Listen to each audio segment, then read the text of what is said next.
Hello craft friends, this is RB Jules with STL Handmade Craft Spot. Today I'm going to teach you how to make a Skinner blend.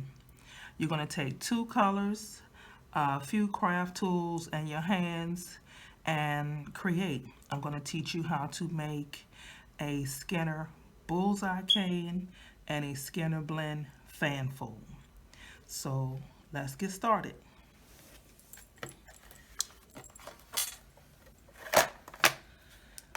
To do this, you're going to choose two colors of your choice. You're going to condition your colors, put them through the pasta machine each 20 times, and it's really not going to matter because as we work with this Skinner blend, you're going to put it through the pasta machine at least 20 to 25 more times until you get the color gradient that you want to achieve the Skinner blend. So what you're going to do, you're going to cut your clay in half, both of them. And we're not going to be real particular about this. You can, make it straight, cut up your edges, but in this case, you really don't want to waste a lot of clay.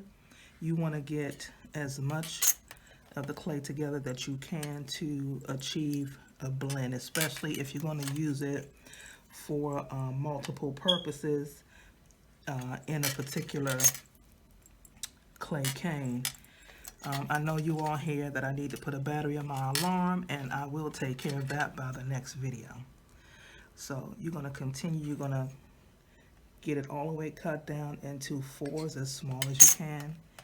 And don't worry about it because it is going to be stacked pretty big, but don't worry about that because we're going to take acrylic roller and make it small enough so that you can indeed put it through your pasta machine.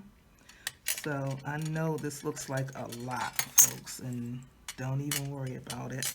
I do this all the time, and pretty much you want to take it, and if you want to see colors on both ends, you're going to offset your clay canes. If you don't want to see even color on both ends, then you won't offset it.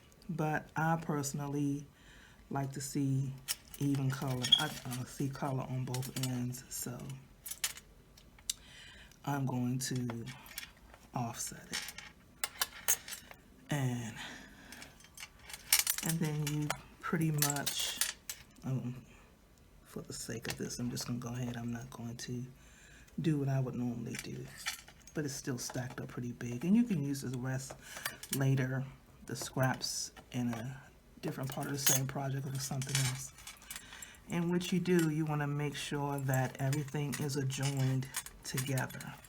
Okay, and because this is a really big stack, and this isn't going to go through the pasta machine at all, you want to take your acrylic roller and roll it down.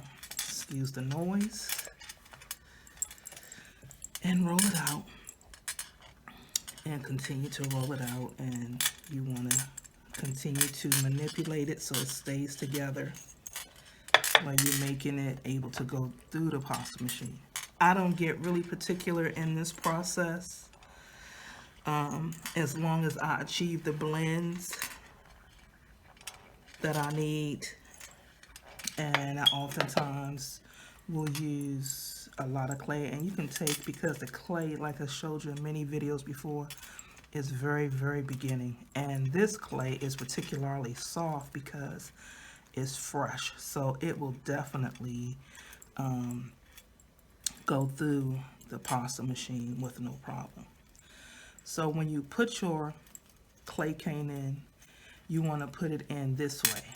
You don't want to put it in this way because it's not going to achieve anything but a solid color. But when you put it in this way, this is how you will achieve your Skinner blend. Now, you're going to hear a lot of noise as I make this Skinner blend because you have to do this with your pasta machine. Whether you use a manual one or you use one that has a motor on it, you're going to hear a lot of noise in this process. So Let's begin. And you want to do this on your thickest setting on your pasta machine, whether it's a number 1 or a number 8 or a 9. It just depends on the machine that you have. So you want to do this on the largest setting of your pasta machine. So here we go.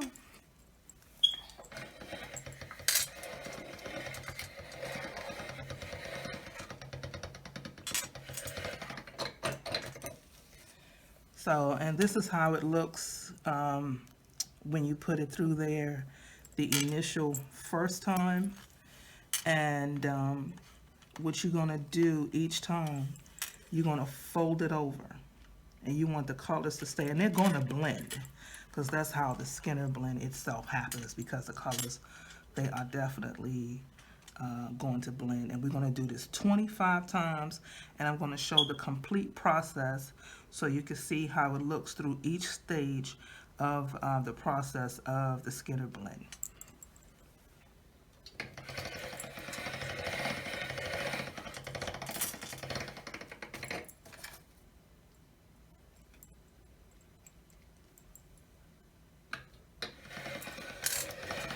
And if you don't want to listen to this part, you feel free to fast forward to the end of what the Skinner blend looks like. But I want to make sure that it's understood how to do this. Now, I've rolled this at least like 3 or 4 times, and you can see that the color is starting to break up here, and it's starting to get a little lighter. And you can see the color that's getting ready to start coming through the white. And now you can see the same on both sides. And you're just going to continue to fold it until you get the full color gradient that you're desiring in this can, in this process.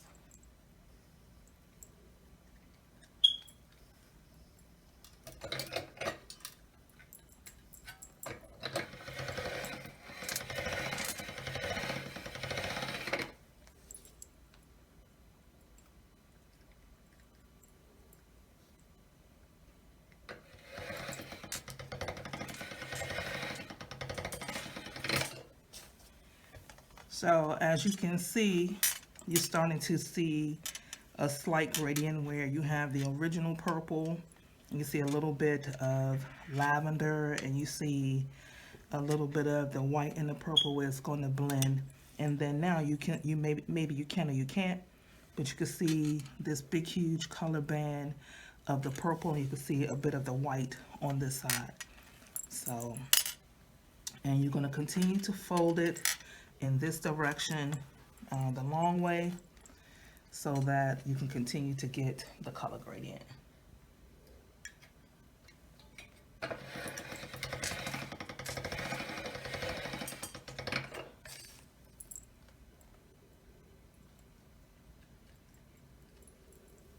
And this is a long process, but it achieves such beautiful, beautiful color when you're done with it. So it is well worth the 25 to 30 rolls that you take, or the level of the color gradient that you're going to be happy with. I personally like the full color spectrum of the purples, or whatever color I'm doing in the Skinner blend, because it has such an amazing effect when you turn it to whatever kind of clay cane that you want to use, whether it's a bullseye, a jelly roll, a stripe stack, or for those of you who are non-caners, who want to create beautiful pictures doing, you know, landscapes, seascapes, winter scenes. This is how you achieve those colors, by making beautiful, beautiful Skinner blends.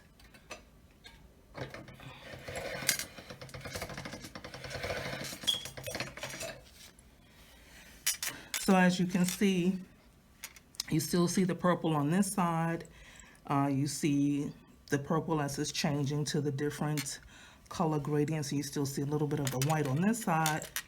And I'm going to put it through here a few more times and we should be done.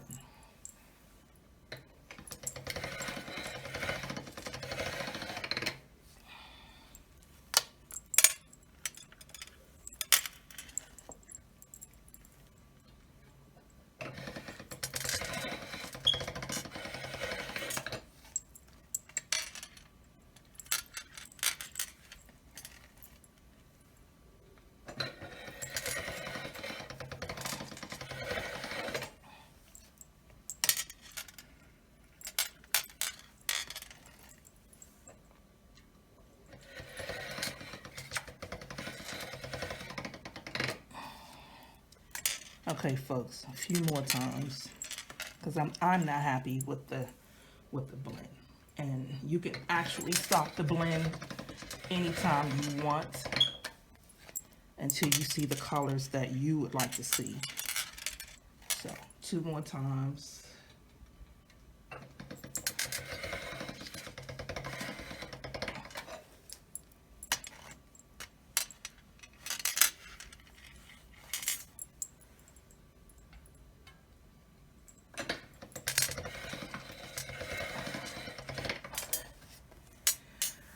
So this is as far as I'm going to go with this skin and blend today. You definitely could blend it further until all of the lines are completely gone and it's like a faded gradiated blend. But what we're going to do now is that we're going to put it into a trifold, and we're going to put it into the pasta machine again lengthwise, and that's just to make the clay cane, make the clay sheet longer, and then I'm going to show you what to do with it next.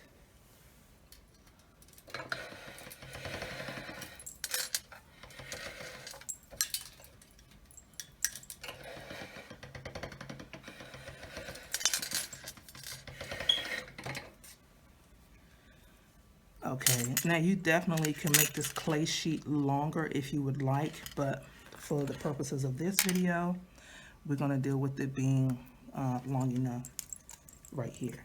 So we're going to cut off this edge here, because this is a lot of purple that you could still put back into your purple stack. And I'm going to cut off a bit of this white or whitish purple color down here. So to do the 2 clay canes that I'm going to show you, we're going to cut it down the middle.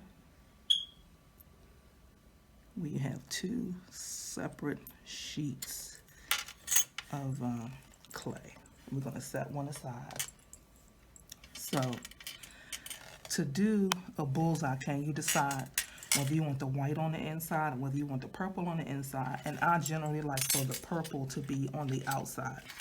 So as I've showed you in previous videos, you're going to start at the very end, and you're going to roll where you get absolutely no air bubbles. And you just continue rolling, and you're going to pull it out, pull it back, and you just continue rolling.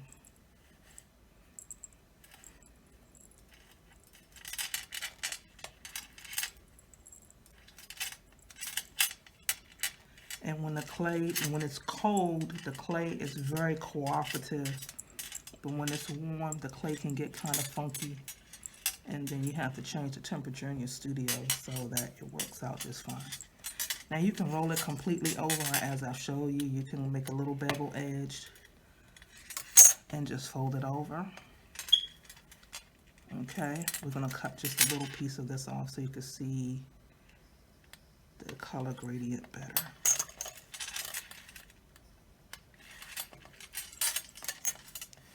And this is a Skinner Blend jelly roll cane.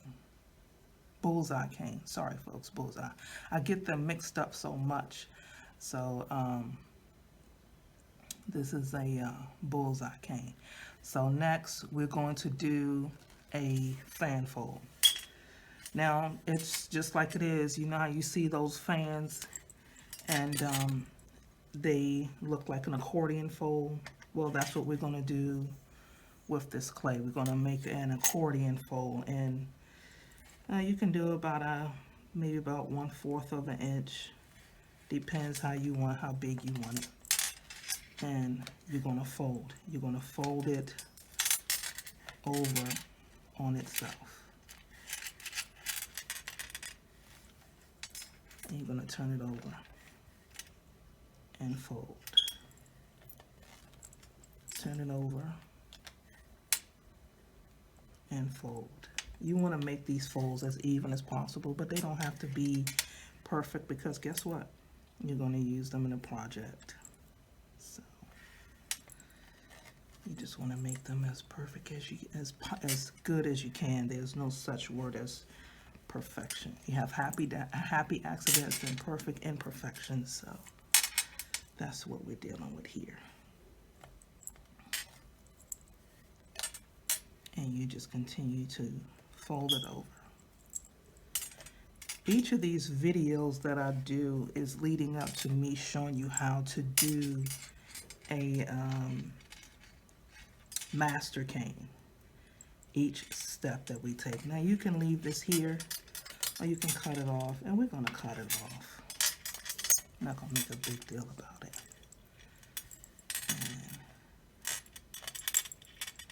You can push it in and shape it a little bit, but you can definitely see the color grading. You can see the purple, you can see the lavender, you can see a little bit of lilac as it goes all the way into a very, very light shade of purple.